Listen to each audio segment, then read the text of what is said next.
Hari ini saya ingin membahas soal oposisi dan koalisi. Ciri di negara yang katanya demokrasi ada oposisi dan koalisi. Tapi baiklah, saya ingin menjelaskan mengapa harus ada oposisi dan mengapa harus ada koalisi dalam sistem politik seperti apa. Ini harus diluruskan karena banyak yang salah paham, banyak yang keliru ya. Saya ingin pertama uraikan bahwa di dalam sistem pemerintahan atau sistem politik yang menggunakan sistem parlementer, yaitu ketika rakyat memilih partai politik, maka partai politik itulah yang kemudian menjadi berkuasa sebagai the ruling party. Nah, kewajibannya adalah ketua partainya harus menjadi prime minister, perdana menteri, atau presiden bolehlah, itu kan hanya istilah saja. Apa yang harus dilakukan yaitu program partai menjadi program pemerintah. Nah, jadi semua kegiatan-kegiatan partai ya terekspresikan, terformulasikan, terprogramkan di dalam program pemerintah. Jadi kader-kader partainya boleh menjelaskan program-program yang dilaksanakan oleh pemerintah atau kabinetnya, karena itu kebijakan partai. Nah, partai-partai yang bukan pemenang, bukan the ruling party, maka dia bisa menjadi oposisi partai yang berkuasa, berkoalisi dengan partai-partai yang sama-sama tidak mendapatkan tempat atau menjadi pemenang atau menjadi the ruling party. Maka mereka bersatu kemudian mengoposisi partai the ruling party, koalisi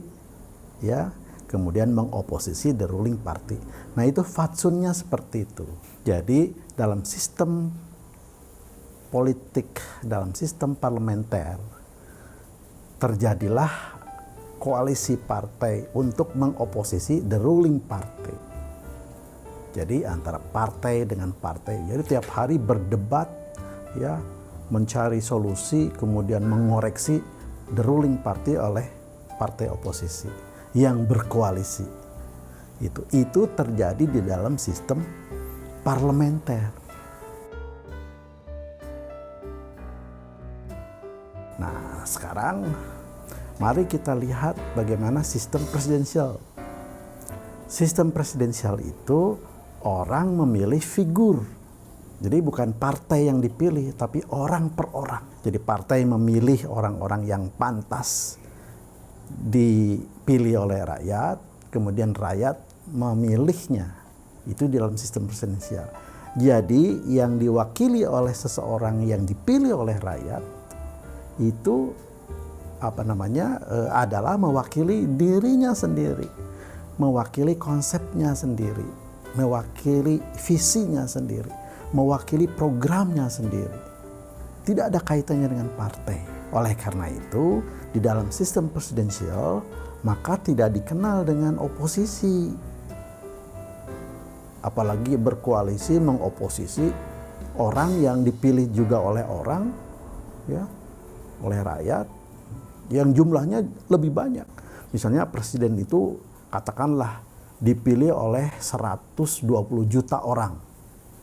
Ya, sedangkan wakil rakyat walaupun dia satu parlemen itu dijumlahkan suaranya tidak akan 120 juta orang.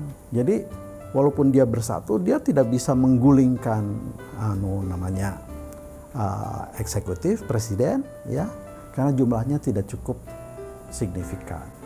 Oleh karena itu, fungsi daripada orang yang duduk mewakili rakyat yang memilihnya di DPR ya adalah bukan untuk mengoposisi presiden atau eksekutif, tapi dia harus mewakili rakyat, meluruskan eksekutif, mengoreksi presiden supaya program-program yang ia lakukan kepada rakyat ya dapat dilaksanakan. Di situ dia ngototnya. Kamu dulu kan menjanjikan buruh supaya naik gajinya. Sekarang laksanakan. Nah, Presiden harus membuat kebijakan menaikkan gaji guru. Diskusinya adalah berapa gaji guru yang layak untuk tahun ini naik, tahun ini yang akan datang naik, dan sebagainya di situ. Jadi tidak boleh mengoposisi. Kenapa tidak boleh? Ya itu tadi. Karena sistemnya adalah presidensial.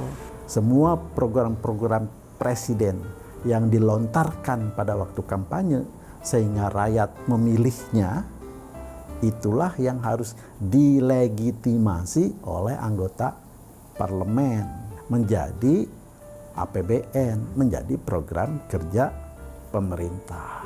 Jadi itu fatsun. Nah, sekarang realita di Indonesia. Zaman kita menganut sistem parlementer, tidak ada oposisi dan koalisi. Zaman sekarang sistem presidensial, justru ada oposisi dan koalisi. Terbalik.